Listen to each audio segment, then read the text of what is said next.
So I'm in Nashville as well. I was in Nashville. I had the TV on, and some guy's got like a woolly lamb sheet thing on. Takes it off, and it's Russo. And a guy brought me a tape. That was it. And it was Russo. And so I called the people there, and I said, "Listen, would you just give me 5 minutes to top your show? I won't do it. But my bottom line is, if you guys don't turn this shit around, we're all going to go back to territories, and we're all going to be dying. And these young guys coming, let's say, give me the 5 minutes." I was in his van. I waited. Actually, we went to van. Both of us went to van. I waited outside. Nobody knew. And I started cutting this interview mostly for my frat brothers, mostly for the guys who screwed around, and I think the statement needed to be made. I'm cutting it, and you know, wherever the camera's hard, I think hard camera was here, and I don't know, I just turn around, and then Vince Russo, standing in the corner, kind of with his feet kind of crossed in a real smug kind of way. I just, well, you know, hi, I was just talking about you, funny, yours are ringing. And I came right up to him. That far from his nose. This is complete shoot. Let me say this. Completely unscripted. Well, the definition of shoot can vary. If I swear did you know he was going to come into the ring? Not one iota. Not one iota. And when he hit the ring, he's like, I don't know where to go now. And as I back him up, I'm here. There ain't no place to go. So I got the mic and I says, yeah, same statement. So are you the guy that killed my cousin? He just puts his head down. I'm thinking to myself, you know, Rod, quick, Rod, back off. And I said, oh, wait a second. Let me try something here. Let me be fair about this. What exactly, now we're still here, what exactly are you trying to accomplish with your profanity? Boom. Head down like that. Finally goes, you're a moron, sister. I can't believe it. So I slapped him upside his head with my foot. I went, boom, upside his head. Okay, I guess you don't want to fight. So, no, you want to talk. Now when the hair twins come, all of a sudden he starts fighting like he's trying to get to me. All right, wait a second. I just slapped you upside the head, an inch from your nose. And I put the mic up, and I realized he had real anger, and he tried to grab that microphone. I got a grip from hell from carrying bags through airports, and so I got into a kind of, how do you like to be fucked like? And now here you go, and you know what? You're really not that good, because in 5 minutes, I've taken everything you got and just turned it around, and you're dead. See you later, boom. And it became almost sticking up for all the guys you jacked around, and you think you're good? Let's find out.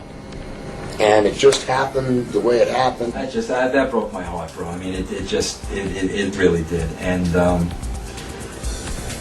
you know, I felt he was out of line, and I felt he had no clue of what my relationship was with Owen, had no clue of what happened that day, wasn't there.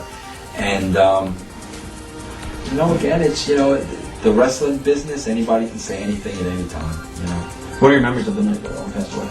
Just terrible, bro. Just, you know, just easily one of the worst nights of my life. I mean, just it was the Twilight Zone. It was unreal. It wasn't happening. It was,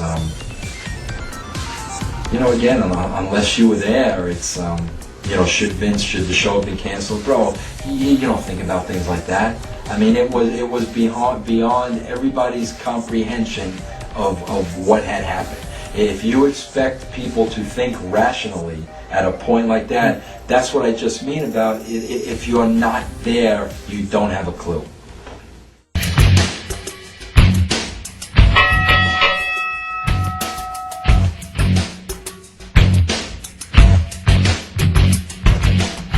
Speaking of ballless, gutless pricks, Vince Russo. Hello, Vince. The ballless, gutless prick. Do you know how he quit the WWF? I hope he sues me. As a matter of fact, Vince Russo, if you ever see this, sue my fucking ass and suck my dick while you're at it. He waits. See, he was running a video store before Vince let him write for the magazine. Russo, all of a sudden now he's writing for the magazine. He can't spell. He can't write. He can't speak English. He look at him in the Brooklyn or the Bronx or whatever the fuck. But I'm looking at the guy's pad. He can't spell. Okay. Anyway, So he's writing for the magazine, and then he insinuates himself. He has good ideas, and he has good ideas at a time when they need good ideas. And you know, I'm not saying he's never had any good ideas, but you know what the problem is? The problem is all the good ideas he's ever had is from watching the goddamn cheap-ass B-movies that he used to rent in his goddamn loser video store. He doesn't know anything about wrestling. That's why when you hear ding, ding, ding, immediately followed 60 seconds later by ding, ding, ding, keep the match as short as possible, because when that bell rings, Vince Russo is lost. Vince Russo is a babe in the woods. Vince Russo is a deer caught in the headlights as long as there's a wrestling match going on.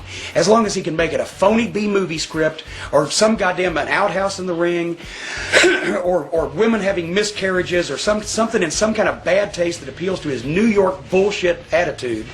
That's what Vince Russo wants to do. So get the wrestling matches out of it, because nobody wants to see that shit. Listen, because I'll be honest with you, early on, everybody screwed with me. I mean, a lot of people screwed with me. And basically, you know, again, to Vince's credit, and this is where I owe him a hell of a lot, he basically said, this is the guy we're going with. If you're screwing with him, you're screwing with me. And once Vince made that statement, then everybody kept their mouth shut. And I was able to do what I did best. So the point is, Russo insinuates himself in, and then all of a sudden Russo discovers the one true talent that he has. Vince Russo discovers his calling in life. Vince Russo's one true talent is to believably lie and say that he's qualified to do something when he's not.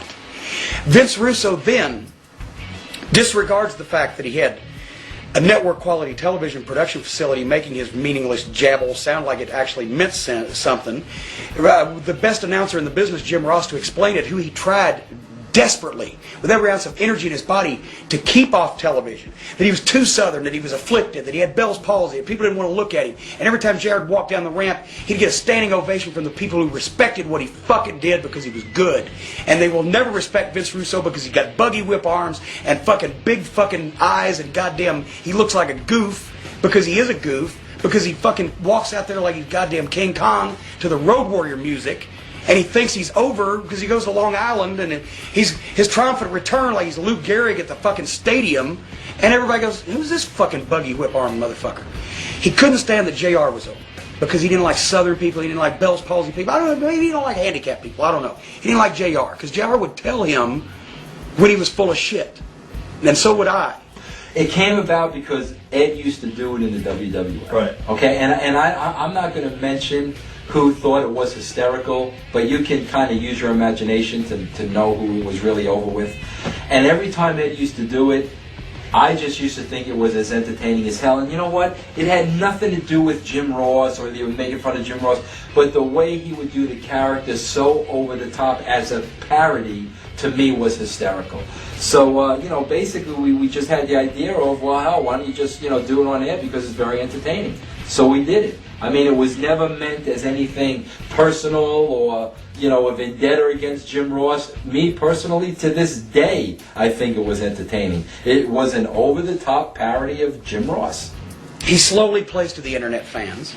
Because, see, Russo, since he probably has a small penis, and since he knows that he doesn't know what the fuck he's doing, has to have positive feedback and reinforcement to make his ego grow. So he doesn't want to sell the buildings out. He don't want to fucking have a great television show. He don't want to produce a product he can be proud of. Wow, that was a classic match between two excellent athletes or fucking great performers. He wants to do fucking mud wrestling with silicone-titted bimbos because he's sexually frustrated, and he wants the internet fans to think he's great because they're the ones that he can listen to. Because the other fans, the ones that pay all the money for all the tickets, they're cheering the stars. Again, here's the situation, okay? Let's go with the concept of Vince Russo killed wrestling. Let's please use that concept that I hear every day in my life, okay? When I started writing, okay, in 1996, we would do 1980s wrestling, okay? The rating was a 2-point something, okay? The internet was just coming into play, okay? I would meet with